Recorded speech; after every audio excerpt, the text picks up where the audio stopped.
Shalom, shalom, bien-aimés dans le Seigneur, que la paix et la grâce du Seigneur soient avec vous. Amen. Bien-aimés, nous allons dans le livre de Actes des Apôtres, chapitre 18, à partir du verset 9 au verset 10. Je lis la parole de Dieu avec respect. Le Seigneur dit à Paul en vision pendant la nuit, « Ne crains point, mais parle et ne te tais point, car je suis avec toi et personne ne mettra la main sur toi pour te faire du mal. Parle, car j'ai un peuple nombreux dans cette ville. » Alléluia. Bien-aimé dans le Seigneur, considère que c'est toi, Paul. Amen. Dieu te parle en vision. Il te rassure. Il te dit, ne crains point, mais parle. Il te dit, ne te tais point. Donc, le Seigneur te donne une recommandation. Non seulement il te donne une recommandation, mais il te rassure. Donc, il t'envoie pour une mission. Parce que là où il t'envoie, il y a un peuple qui t'attend. J'aimerais dire à quelqu'un ici que souvent Dieu nous parle en vision. Mais nous avons des doutes. Vous voulez qu'un être humain vienne vous confirmer que c'est vraiment Dieu qui vous a parlé. Mais vous savez qu'on irrite Dieu quand on agit de la sorte. Vous voyez, je vais vous faire un petit témoignage. Dieu me parle en vision. Il a l'habitude de me parler en vision. Et je sais que c'est lui parce que j'avais demandé un signe à Dieu. Mais j'allais toujours demander aux hommes qui étaient plus anciens que moi dans la foi et tout, donc j'allais demander. Jusqu'au jour où le Seigneur m'a dit que quand je te parle, c'est moi qui te parle. Si tu oses encore aller demander confirmation, tu auras affaire à moi. Amen. Donc, je veux dire que lorsque Dieu te dit quelque chose, demande un signe à Dieu pour savoir que c'est lui qui te parle. Parce que beaucoup diront que ça peut être ton imagination ou le diable aussi parle. Je n'en disconviens pas. Mais il y a beaucoup qui ratent leur mission comme ça à cause des doutes, à cause de la peur, à cause de quand dira-t-on, qu'est-ce que les gens vont dire, je suis qui pour faire ça? Mais c'est Dieu qui t'a appelé. Il faut arrêter de douter. Il faut arrêter de douter. C'est comme ça que tu rates ta mission. Tu as un peuple qui t'attend. Tu as des âmes qui t'attendent. Et Dieu te mandate pour ces âmes. Toi, tu es encore dans le doute, tu es encore dans l'hésitation. Ces âmes t'ont été destinées. Mais là, ce sont des âmes qui se retrouvent sans berger. Ils sont dans la perdition. C'est la confusion totale dans leur vie. Parce que la personne qui leur était destinée vit encore dans le doute, dans l'hésitation. Alléluia. Donc Dieu dit à Paul ici en vision pendant la nuit, ne crains point mais parle et ne te tais point. Donc Dieu te dit, ne crains point mais parle et ne te tais point. Alléluia. Nous avons peur. Nous avons peur de quoi? C'est aussi à cause des enseignements que nous avons reçus. Alléluia. Qui t'a dit que c'est Dieu qui t'a parlé? Est-ce que Dieu peut te parler? Voilà, c'est ça. Et ça, il y a beaucoup qui ont reçu ça. Et donc, parce qu'on leur a dit ça, eh bien, ils restent là, ils ne font rien. Et donc, tu es à l'église, tu chauffes les bancs. C'est pas que tu es là depuis 1 an seulement, mais tu es là depuis 5 ans, 6 ans, 7 ans. Tu es là dans la même église, tu es fidèle à cette église. Maintenant, il arrive que Dieu te dise qu'il est temps pour toi d'aller quelque part, là où je t'envoie. Tu l'as reçu par respect. Tu le dis au berger qui te renvoie carrément que depuis quand Dieu peut te parler. Pourquoi Dieu t'a parlé à toi et il ne m'a pas parlé à moi? Bien aimé, il y a des messages qu'on reçoit. Dieu n'a pas besoin de passer par qui que ce soit pour te parler. Il te parle à toi. Donc j'aimerais dire à quelqu'un ici que lorsque tu sais, tu connais ton alliance avec Dieu. Tu as dit, Seigneur, si tu me parles, montre-moi un signe. Dieu t'a montré le signe. Alors il te parle en vision, tu restes encore dans le doute, dans l'hésitation. Je n'ai pas dit qu'il ne faut pas respecter les dévanciers, mais bien aimé dans le Seigneur, à un moment donné, eh bien, tu te lèves. Parce que si la personne ne veut pas te lâcher, veut que tu restes là, Il ne te dira jamais, elle ne te dira jamais que oui, c'est vraiment Dieu qui t'a parlé et maintenant il faut partir. Non. Alléluia. Donc il y a beaucoup d'enfants de Dieu qui chauffent les bancs dans les églises, qui ne partent pas faire leur mission parce que ces enfants ont peur du berger.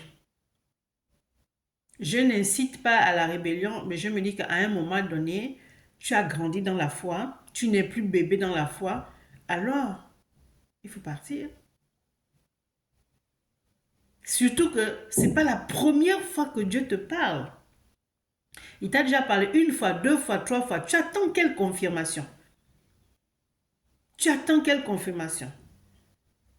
Tu vas rencontrer des adversités, des tribulations. Il t'a dit qu'il est avec toi. Ne crains point.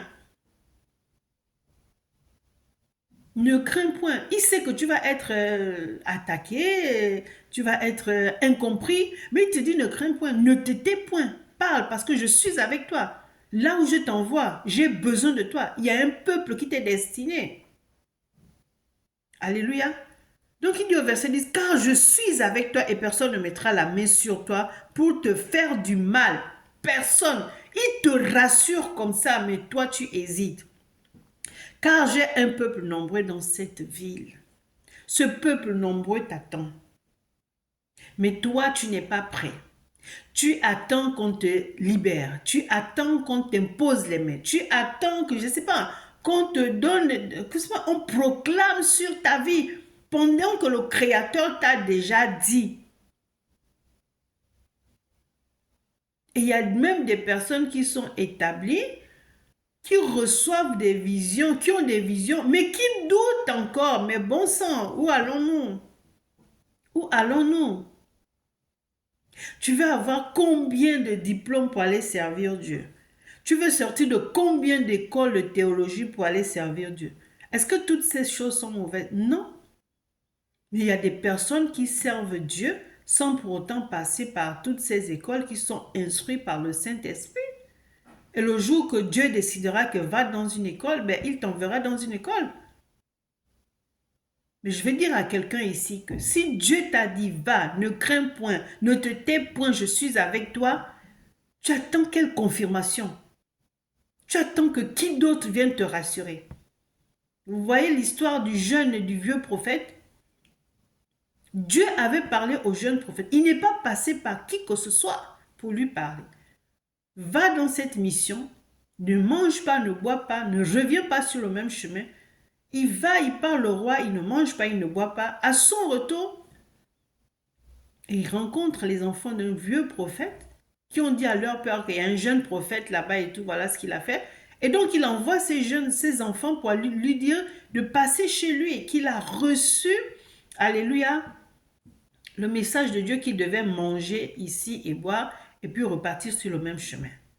Vous voyez, lorsqu'on doute, regardez ce que le doute vous fait faire. Tu te dis, oui, ben, c'est un père dans la foi et tout, donc s'il me dit ça, c'est que Dieu lui a parlé. Peut-être que Dieu l'a utilisé aussi pour te tester. Ou il y a aussi des personnes qui sont mal intentionnées et qui te disent que je suis, je suis dans le Seigneur avant toi, donc si je te parle, c'est ça. Vous voyez comment on désobéit à Dieu et on irrite Dieu. Quand Dieu lui a parlé, Dieu, bien aimé, ce ne sont pas tous les messages que Dieu ne passe pas forcément par une autre personne pour te donner un message. Non. Il peut passer directement, il s'adresse directement à toi. Vous voyez, moi, quand j'ai reçu le nom du ministère des enfants perdus, c'était un dimanche où j'allais à l'église. Et puis, je marchais, j'entends ministère des enfants perdus. J'ai dit, waouh, qu'est-ce que c'est? J'ai dit, mais c'est quoi ça, ministère des enfants perdus? Jamais quelqu'un n'est venu me dire ça. C'est maintenant à la longue que quand j'allais dans des conférences ou j'allais dans des veillées où il y a des hommes qui prophétisaient en disant j'entends ministère des enfants perdus, ministère des enfants perdus. Je me lève, je dis c'est moi, il me dit comment c'est vous? Je dis oui, c'est le ministère que Dieu m'a donné. Vous voyez, quand le Seigneur m'a donné le nom de Jérémie, j'étais seule dans mon salon. Et le Seigneur me dit, assois-toi, aujourd'hui ton nom sera Jérémie. J'ai dit, mais Seigneur, comment ça mon nom Jérémie? Jérémie, c'est un homme. Il m'a dit, chez moi, il n'y a pas d'homme, il n'y a pas de femme. Il me dit, pourquoi tu as peur? Tu as peur de ce que les gens vont dire? Eh bien, aujourd'hui, tu t'appelles Jérémie. Si tu prêches et que tu vas avec ton nom, ton prénom, je ne te connais pas et je n'agirai pas. Alléluia. Voilà pourquoi, deux fois, je me rappelle, je dis, je suis le prophète Jérémie du ministère des Enfants Perdus, pas parce que je veux me vanter, mais parce que c'est avec ce nom-là que Dieu m'utilise, pas avec mon prénom Rachel. Alléluia. Donc, bien aimés, faisons attention. On peut demander des conseils, mais souviens-toi de ce que ton Dieu t'a dit dans le secret. Ce qu'il t'a dit en vision, tu étais seul, il n'y avait personne, il n'avait besoin de personne pour te donner cette révélation. Alléluia. Vous savez, bien aimé dans le Seigneur, Dieu, il agit comme il veut. Hein. Il fait comme il veut, il n'a pas de compte à rendre à qui que ce soit. Amen. Donc, moi, je disais que le nom du ministère et le nom que Dieu m'a donné, personne. C'est après que les gens disaient, j'entends Jérémie, Jérémie, Jérémie, une femme du ministère des enfants perdus. J'ai entendu ça et je me suis levée. Mais ce ne sont pas eux qui sont venus me dire qu'aujourd'hui ton ministère s'appellera comme ça et ton nom sera comme ça. Non, pas du tout. Donc je vais dire à quelqu'un ici que Dieu t'a donné une vision. Arrête de douter. Arrête de chercher la confirmation de l'homme. Tu hérites Dieu. Est-ce que Dieu, là, cette portion d'écriture, Dieu est passé par quelqu'un pour parler à Paul? Non, il a parlé directement à Paul. Il a bien rassuré. Il dit à Paul, le Seigneur dit à Paul en vision pendant la nuit, ne crains point. Donc Dieu te dit ne crains point, mais parle et ne te tais point. Car je suis avec toi. Donc les gens vont peut-être ne pas te croire. Les gens vont dire, mais cette personne se prend pour qui? Les gens vont commencer à te lancer des pierres. Dieu te dit, ne crains point, ne te tais point, je suis avec toi. Alors, bien aimé dans le Seigneur, va faire la mission que Dieu te demande de faire. Va faire la mission que Dieu te demande de faire. Laisse les gens parler. Les gens parleront toujours, tu ne peux pas fermer la bouche des gens. Mais toi, qu'est-ce que Dieu t'a dit? Qu'est-ce que Dieu t'a dit? Amen. Alors, j'aimerais tout simplement dire à quelqu'un, ne désobéis pas à Dieu. Il a horreur de la désobéissance.